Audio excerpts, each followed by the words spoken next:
Mi nombre es Luther Mosquera. Nací en 1973, 23 de abril de 1973. Estoy a puertas de cumplir 44 años. Tengo esa invitación del grupo de jóvenes de nuestra iglesia aquí en New Jersey. Y voy a contar algo de lo que Dios ha hecho en mi vida.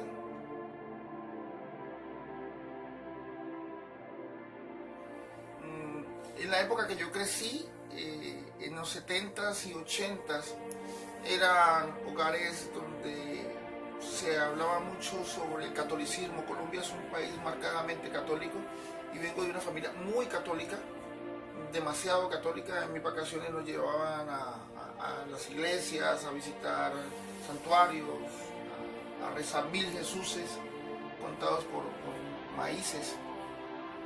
Vengo de una familia, podríamos decir, que va muy centrada en lo que es la fe.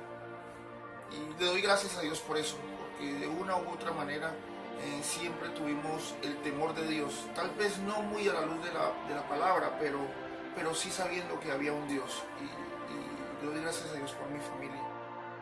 Dejamos nuestra casa rentada, nos fuimos a vivir con mis abuelos, mi hermana y yo. Mi hermana tenía en aquel tiempo 3 años y medio, yo tenía 7 años. Y nuestra vida comenzó a cambiar. Cuando digo nuestra vida, digo la de mi mamá, la de mi hermana, la mía y me imagino, por supuesto, la de mi papá. No habían tantos hispanos en los 80s en el área de Dover, ni Patterson, New Jersey, donde llegó mi papá. Ahora entiendo que tiene que haber sido muy difícil, un hombre que no tenía las comunicaciones que tenemos. El mundo hoy globalmente está interconectado. Me imagino que fue muy difícil para mi papá viajar sin su familia. Nosotros nos fuimos a vivir con mis abuelos. Ya no vivíamos en nuestra casa, ya no teníamos nuestras cosas. Y mi mamá viaja a los 8 meses de haberse ido mi papá. Ya no teníamos no solamente a mi papá, sino que ya no teníamos ni a mi papá ni a mi mamá. Ya vivíamos con mis abuelos. Y mi abuelo, sin ser militar, tenía un régimen militar. Ya era un reglamento y yo era el niño de mi casa cuando vivía con mi papá y mi mamá. Ya con mi abuelo, mucho amor, pero ya las cosas eran muy diferentes. Ya mi estufa no era mi estufa, mi nevera no era mi nevera, ni mi televisor era mi televisor.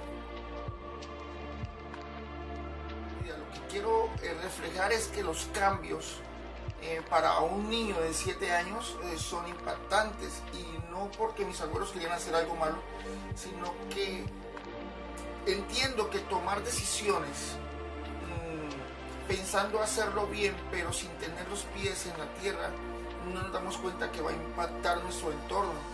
Y tal vez mi papá, por formación, por cultura, no tomó en cuenta el impacto que iba a causar en su hogar, que éramos nosotros. Era un niño, tenía en ese entonces 10 años y medio. Ya había vivido varios años sin mi papá y sin mi mamá. Y me sacan de estudiar, me quedo haciendo oficio, haciendo quehaceres de la casa, que hoy doy gracias a Dios por eso, sé hacer todo lo del hogar. Y termino de vivir con mis abuelos a los 6 años. A los 6 años, 7 años estaba con mis abuelos, más 6, a los 13 años y medio. Mis abuelos, por la edad, porque la tía que nos cuidaba ya era más que adolescente, quería hacer su propia vida, y llaman a una tía que está en Venezuela. En mi casa, casa de mi abuelo, nunca había licor, nunca habían fiestas, nunca había nada de eso. Pero con mis primas y con mi tía sí, ya se hacían unas fiestas en la casa, ya me enseñan a bailar. Pasó algo cuando me comencé a volar. Y mi tía no quería que me fuera a bailar solo. Me colocaron una regla.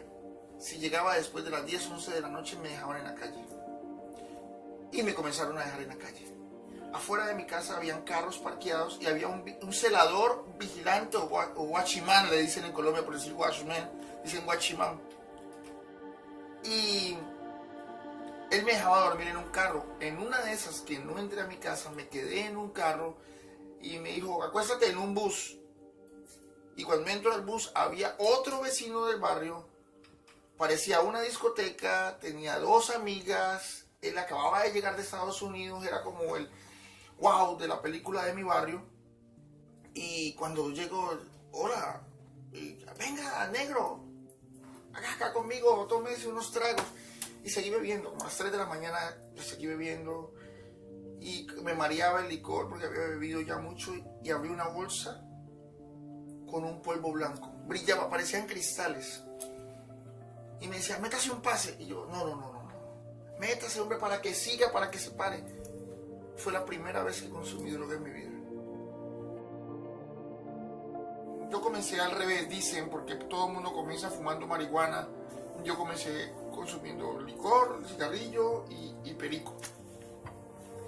Cuando pasa esto del trabajo, ya estoy en un, entre comillas, nivel diferente, porque trabajo con estas personas, me dan permiso para salir cada 8 días, ya me dan más dinero. 50, 100 mil pesos de aquel tiempo era como que si un adolescente de 17 años de esta época le dieran para irse a bailar 400, 500 dólares cada 8 días. Por hacer más o menos como una comparación, sería con mucho dinero. Yo ya invitaba a mis amigos, yo compraba el licor y compraba la droga que tenía que ir siempre, porque eso era como lo que me daba el motor para enamorar. Ya pasé de ser el patito feo a ser el chacho de la película, el que llegaba con el dinero, el que bailaba, el que presentaba a las amigas, el que... Una mentira. Y me fui enganchando.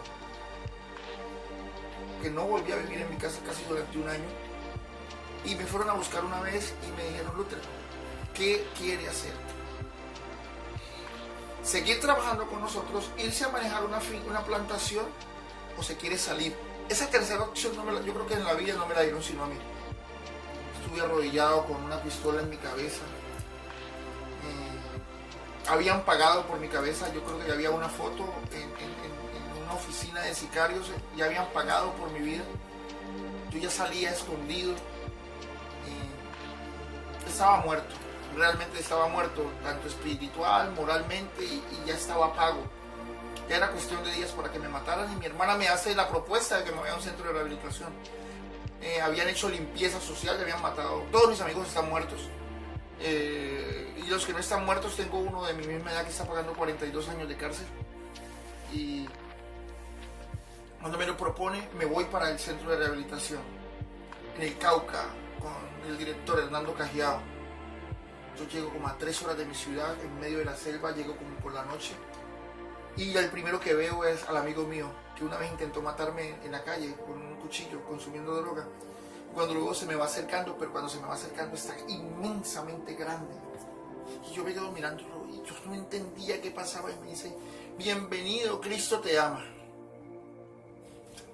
Yo llegué con camándulas, escapularios en la muñeca, en el tobillo para protección. Yo tenía aretes en mis orejas. Y llegué, dormí. Y yo veía que todo el mundo hacía gimnasio. Yo soy delgado, pero en ese tiempo, barbado, chupado. Ahí conocí de Cristo. Ahí conocí de Cristo hace más de 20 años. Dios nos ha dado la oportunidad de lujo, me ha dado una oportunidad de diamante, de poder tener hoy un hogar. Yo tengo un niño de 7 años. Juan Pablo, el cual amo, y creo que lo mejor que le puede pasar a un niño es decir, mi papá le sirve a Dios, de que él crezca con este reflejo. Yo tengo una esposa a la cual amo, una esposa que ama a Dios, que tiene temor de Dios, que ha sido un instrumento para mi vida. Hoy en día puedo contar muchos pastores que han sido parte de la formación que Dios ha permitido para mi vida. Lo que antes era oscuridad, hoy es luz. Hoy se cumple la palabra. Y hoy entiendo muchas cosas que antes no entendía. Hoy entiendo que es perdonar y pedir perdón. Hoy entiendo que es amar a mi mamá, amar a mi papá. Cuando no viví con ellos, cuando tenía muchos reclamos para ellos, hoy yo puedo incluso pedirles perdón y no que anhelar que ellos me pidan perdón, sino porque esa fue la familia que Dios me dio y no fue la vida que Dios escogió para mí. Pero tenemos que entender que todo tiene una consecuencia. Toda decisión va a causar un efecto. Hay que estar muy pendiente de las decisiones que desde temprana edad tomemos. De todo paso que demos, hay que estar pendiente porque todo va a tener una causa y un efecto. Y el efecto puede ser devastador no solamente para tu vida, sino para tu entorno. El efecto puede ser devastador no solamente para el entorno familiar, también puede ser devastador para una comunidad, porque un drogadicto, un delincuente en una comunidad es un cáncer, es un problema grave, porque después de haber nacido en un hogar, después de haber crecido, y lo digo no con prepotencia, creyendo que tengo un muy buen coeficiente, ese buen coeficiente se pudo haber convertido en haber sido un muy buen sicario, un gran estafador, y solamente Dios metió su mano para que no lo fuera. Yo llegué a decir, ¿por qué en este momento yo no me vuelvo malo? Yo ando en un mundo malo, Dios mío, yo me quiero volver malo. No conocía de Dios, pero entiendo que desde el principio Dios había metido su mano en mi corazón y había permitido que yo viviera muchas cosas para que quizás tú que estás escuchando no cometas los errores que cometí yo o que cometieron mis padres. Hoy no tengo una vida perfecta, pero hoy tengo un lugar donde mi vida imperfecta cada vez pueda ser corregida. Y esa es la palabra de Dios. Es solamente ahí donde mi vida puede ser comparada. Y al ser comparada puedo ir arreglando de la mano de Dios, del Espíritu Santo, mi vida. Y mi vida hoy puede impactar toda mi familia. Y para la gloria del Señor, yo nací en un hogar católico.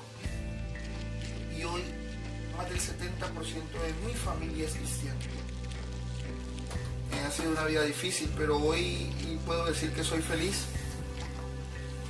Porque llegó un momento cuando yo busqué momentos felices en mi vida y no los hallaba. Por muchos años, y de verdad lo hice, en mi mente busqué qué momento tengo feliz y no hallaba momentos felices en mi vida. Es muy triste que una persona no halle momentos felices en su vida. Hoy tengo muchos momentos felices en mi vida. Todos los días míos son felices. Todos mis días hoy son felices. Hasta cuando voy a trabajar, cuando trabajo doble turno, cuando voy a la iglesia, cuando no quiero ir a la iglesia pero igual voy. Pero hoy toda mi vida es feliz. Por un hombre que impactó al mundo y este se llama Jesucristo. Yo me llamo Luther Eliud Mosquera y yo escogí la palabra de Dios.